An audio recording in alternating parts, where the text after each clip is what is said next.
الحمدللہ وحدہ والصلاة والسلام علی خاتم الانبیاء والمرسلین واصحابہ واہل بیتہ اجمعین۔ میرے انتہائی عزیز ناظرین و سامعین، السلام علیکم ورحمۃ اللہ وبرکاتہ۔ عزیز دوستو، آپ جانتے ہیں کہ اس وقت ملک پاکستان میں گندم کی کٹائی کا جو موسم ہے وہ چل رہا ہے، اور رب کائنات نے یہ جو ہمارے اوپر احکام فرض کیے ہیں کہ اگر کسی کے پاس مال ہے، سونا چاندی یا نقدی کی صورت میں، تو اس پر زکوٰۃ ہے، پھر اس کا ایک نصاب ہے، اور اگر آپ زمیندار ہیں، آپ کے گھر میں غلہ اناج آتا ہے تو اس پر عشر ہے۔ ان میں بہت زیادہ فوائد ہیں۔ سب سے پہلی بات تو یہ ہے کہ یہ رب کائنات کا حکم ہے۔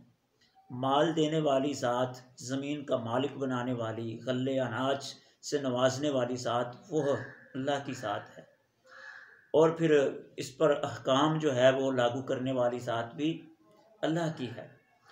قرآن مجید فرقان حمید کے اندر آپ اٹھا کر دیکھ لیجئے کہ یہ مال خرچ کرنے پر اللہ کی ذات نے کتنی بڑی بڑی خوشخبریاں جو ہیں وہ اہل ایمان کو سنائی ہیں۔ کہیں پر اللہ کی ذات ارشاد فرماتے ہیں فَيُضَاعِفُهُ لَهُ أَضْعَافًا كَثِيرًا، کہ جو اللہ کے راستے میں خرچ کرتا ہے ہم اس کو بڑھا چڑھا کے، دگنا کر کے، اضعافاً کثیرہ، کثرت کے ساتھ کیا ہے، بڑھا کے اس کو واپس کریں گے۔ اور کہیں پر اللہ کی ذات فرماتے ہیں الَّذِينَ يُنْفِقُونَ أَمْوَالَهُمْ بِاللَّيْلِ، کہ جو دن رات اللہ کے راستے میں مال خرچ کرتے ہیں، لا خوف علیہم ولا هم يحزنون، ان پر نہ کوئی خوف ہوگا نہ وہ غمگین ہوں گے۔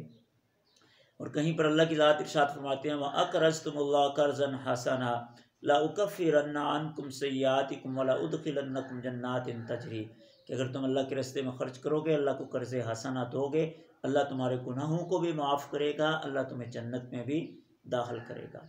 اور کہیں پر اللہ کی ذات فرماتے ہیں یوفیٰ الیکم، کہ ہم تمہیں پورا پورا واپس بھی کریں گے، جتنا تم خرچ کرو گے اس کا بدلہ پورا پورا ہم تمہیں واپس لٹائیں گے۔ اور ایک مقام پر تو اللہ کی ذات نے مثال دی ہے کہ الذین ينفقون اموالهم فی سبیل اللہ کمثل حبۃ انبتت سبع سنابل فی کل سنبلۃ مئۃ حبۃ، جس طرح تم ایک دانہ بوتے ہو، اس سے ایک پودا بنتا ہے، اس پر 7 بالیاں لگتی ہیں، ہر بالی میں 100 دانہ ہوتا ہے، تو ایک دانے سے 700 دانے بنتے ہیں۔ تو گویا کہ اگر تم 1 روپیہ خرچ کرتے ہو تو اللہ تمہیں 700 گنا کر کے واپس لٹاتا ہے۔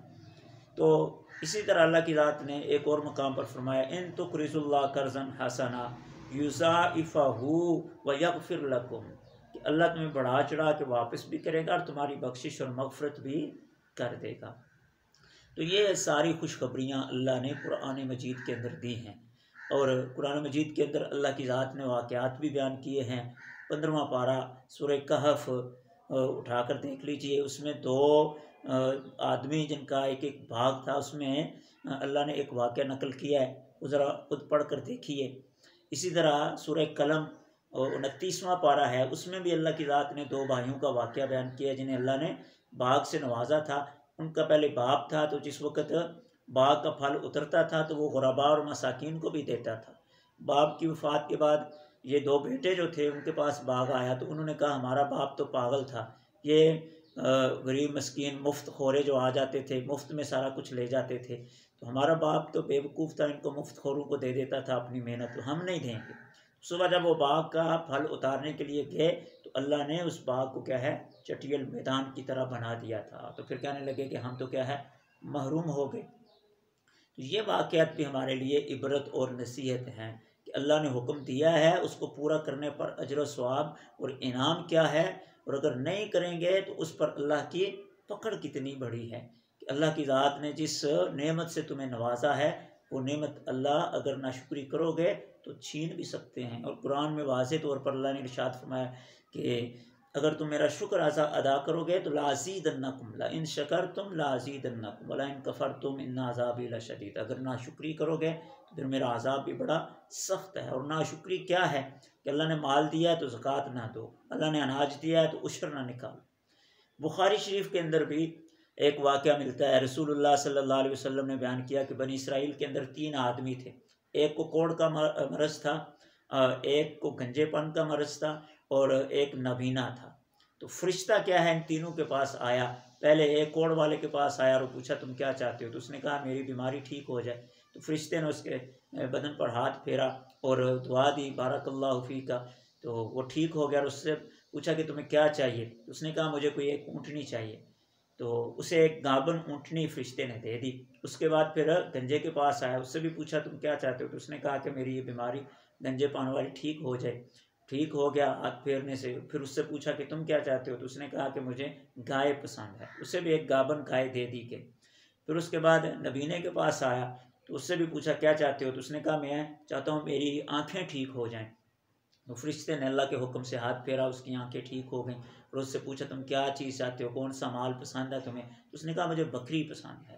اور اللہ کا کرنا ایسا ہوا کہ جسے اونٹنی دی تھی اس کا پورا علاقہ اونٹوں سے بھر گیا، اتنا بڑا ریوڑ ہو گیا۔ گائے والوں کا، گائے کا علاقہ جو ہے وہ بھر گیا، اتنی زیادہ گائے ہوگی، بکریاں بھی اتنی زیادہ ہو گئیں۔ پھر اللہ نے اسی فرشتے کو ان تینوں کے پاس بھیجا، کوڑ والے کے پاس کوڑ کی شکل میں بھیجا، اور اس سے کہا کہ میں غریب ہوں، مسکین ہوں، میری تھوڑی سی مدد کرو، تم بھی تو کیا ہے پہلے میری طرح تھے۔ اس نے کہا نہ جی نہ، میں تو بالکل ٹھیک ٹھاک ہوں، جس طرح آج کل کہتے ہیں ہاں جی ہم تو جدی پشتی کھاتے پیتے گھرانے سے ہیں جی، ہمارے تو جدی پشتی کیا ہے مالدار ہیں۔ تو اس نے کہا جی الحقوق کثیرہ، میرے تو اپنے خرچے بڑے ہیں، میں تمہیں کہاں سے دوں، ہاں جی اپنی ضرورتیں بے شمار ہیں، تمہیں تو دینے کے لیے میرے پاس کچھ نہیں ہے۔ تو فرشتے نے کہا کہ اگر تو جھوٹ بولتا ہے تو اللہ تجھے اسی طرح بنا دے۔ تو وہ پھر اسی طرح بن گیا، سب کچھ ختم ہو گیا۔ پھر وہ گنجے کے پاس آیا، گنجے کی شکل میں، کہا کہ میں غریب ہوں، مسکین ہوں، مجھے کچھ دو۔ تو اس نے بھی یہی کہا کہ الحقوق کثیرہ، کہ میرے تو اپنے خرچے بہت زیادہ ہیں، میرے تو اپنے حقوق بہت زیادہ ہیں، میں تمہیں کہاں سے دوں۔ اس نے کہا تو بھی گنجا تھا، ایسے تھا، تو اس نے کہا نہ جی نہ، میں تو شروع سے ہی ایسا ہوں، مالدار ہوں۔ فرشتے نے کہا اگر تو جھوٹ بولتا ہے تو اللہ تجھے اسی طرح بنا دے۔ تو اللہ نے پھر اسی طرح کر دیا، مال بھی سارا ختم ہو گیا، پھر اسی طرح گنجا ہو گیا۔ پھر وہ نبینے کے پاس آیا، اس سے سوال کیا، اور اس نے کہا کہ واقعتاً میں پہلے نبینا تھا، اللہ نے مجھے کیا ہے میری نظر کو ٹھیک کیا، میری آنکھوں کو ٹھیک کیا، پھر مجھے اپنی نعمتوں سے اپنے مال سے نوازا، یہ میرا سارا مال تمہارے سامنے اللہ کا دیا ہوا ہے، جتنی تمہاری ضرورت ہے تم اس سے لے جاؤ۔ تو فرشتے نے کہا کہ نہیں نہیں، میں تو اللہ کا بھیجا ہوا فرشتہ ہوں، اللہ نے تمہیں آزمایا تھا، تم کامیاب ہو گئے اور تمہارے دونوں بھائی کیا ہے ناکام ہو گئے۔ تو یہ واقعہ بھی کیا ہے رسول اللہ صلی اللہ علیہ وسلم نے ہمیں نصیحت اور عبرت کے لیے کیا ہے سنایا ہے اور بیان کیا ہے۔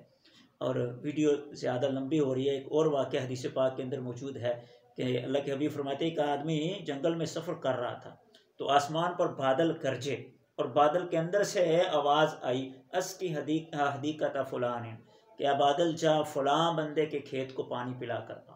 تو اس آدمی نے وہ آواز سنی، وہ بادل کے پیچھے پیچھے چلنا شروع ہو گیا، کہ بادل گیا ایک جگہ پر، وہاں پر ٹھہرا، وہاں پر برسا اور نیچے پانی کھالی میں پڑا، اور آگے دیکھا کہ ایک آدمی اپنی زمین کو پانی لگا رہا ہے۔ تو اس نے اس سے پوچھا کہ تمہارا کون سا عمل ہے، میں نے اس طرح ایک بادل کے اندر سے کیا ہے آواز سنی ہے، تمہارا نام کیا ہے؟ اس نے جب نام بتایا تو وہی نام تھا جو بادل کے اندر سے اس نے سنا تھا۔ اس نے کہا کہ میرا اتنا بڑا کوئی عمل تو نہیں، جب اناج گھر میں آتا ہے تو میں اس کی 3 حصے کرتا ہوں، ایک حصہ اللہ کے نام پر دے دیتا ہوں، ایک حصہ میں اسی زمین پر خرچ کرتا ہوں اسے بیچ کر، اور ایک حصہ میں اپنے اہل و عیال پر خرچ کرتا ہوں۔ یہ دیکھیے کتنا آسان سا کیا ہے عمل ہے، اور اس کا اجر و ثواب کیا ہے، انعام کتنا بڑا ہے۔ تو یہ زکوٰۃ، صدقہ، خیرات اور عشر کا جو فلسفہ ہے، یہ ہماری کامیابی ہی کامیابی ہے۔ جس طرح کہ رسول اللہ نے فرمایا کہ جس مال کی زکوٰۃ دے دی جائے وہ شر سے پاک ہو جاتا ہے، لیکن اگر ہم یہ نہیں کریں گے تو اس کا وبال بھی بہت بڑا ہے۔ تو ناظرین و سامعین، اللہ نے اگر آپ کو مال کی نعمت سے یا پیداوار کی نعمت سے نوازا ہے تو یہ اللہ کے حقوق بھی ضرور پورے کریں۔ اللہ کی ذات ہم سب سے راضی ہو، اللہ ہم سب پہ اپنا فضل و کرم نازل کرے اور اپنے تمام احکام پورے کرنے کی توفیق عطا فرمائے۔ وما علینا الا البلاغ المبین۔